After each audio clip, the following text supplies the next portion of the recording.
And we also have 2 children who are amazing in their roles. Tell me about casting them and the process that you found them, because you really do blend together like a new family that's learning to get to know each other. Yeah. I don't know what that was about, because we weren't involved in that process at all. Yeah. Oh, wow. No, but we weren't involved in it, but obviously that it was specific, because at the end of season 2, they're really only in one scene, right? And so they hardly even talk, but they had to cast them knowing that when we do another season, their characters would be broadened out a lot. So it was a sort of leap of faith. And also, it's a worry that they're not going to get too big from season to season. And then because season 3 starts the day after season 2 ends.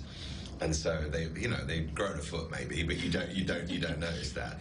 But no, the casting director Rachel Freck, who works on the show, and all of the creatives, they saw a bunch of kids, tons of kids, and we're very, very lucky that these guys were cast. I actually feel like I remember her saying, or our director saying, that Eden was one of the last person that they saw, and there was just something about her that they just were kind of like, that's her.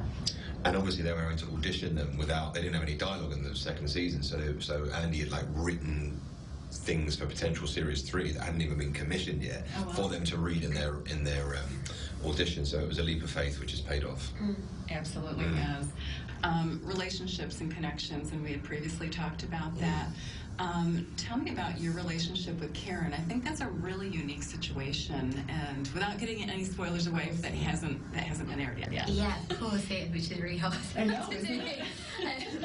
But I love that relationship. I love the well, on a side thing, I love that storyline between Karen and Scott, and it's so lovely that has been opened up a bit more. But it's tricky because, and even like watching episode 6 just now, that whole thing with your sister, who you are close with, they're very different.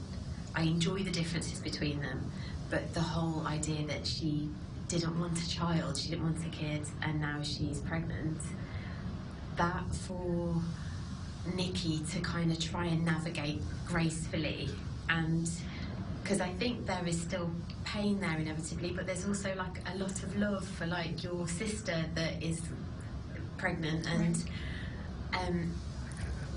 there's just like little moments where that I think that pain kind of comes out, but also, you know, Nikki's travelling a different pathway now, and I think it's been I've really enjoyed exploring that dynamic, because I think that's a hard dynamic. Oh, absolutely. Yeah.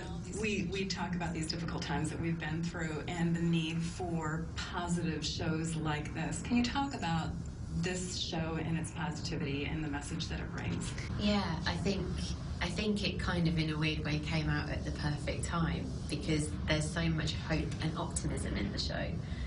Despite the heartbreak, it's optimistic, and it's people just trying to do their best and trying to do the right thing. And I think that's just such an important message for people, is that no matter what life has thrown at you, there's always hope. There is always hope. And I think that's something that I like to cling on to. I agree. It's about people trying to do the right thing, and about people showing up for one another.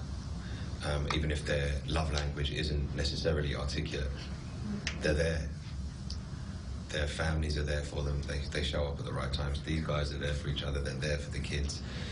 And that's all we can hope from other people in our lives. And all that we can hope in ourselves as individuals, that when the chips are down for our friends, for our family, that we ourselves will show up in the way that we hope that people show up for us.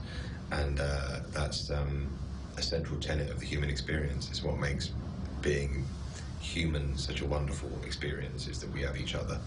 And which was why the pandemic was so desperate, because we were pulled apart. Yeah. And someone said to me a lovely thing. It was like, like hugging, right?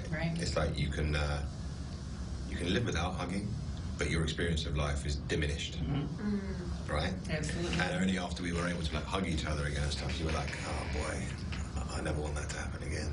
So those little things. And this show is about the poetry and the quotidian, the everyday, gorgeous little moments that make life so delicious. Esther, Rafe, thank you for talking about this today and for bringing us an incredible series. I get choked up every single time I think about different scenes. A lot of fun, but also very emotional. Thank you. Thank you. Thank you. Thanks, Pam.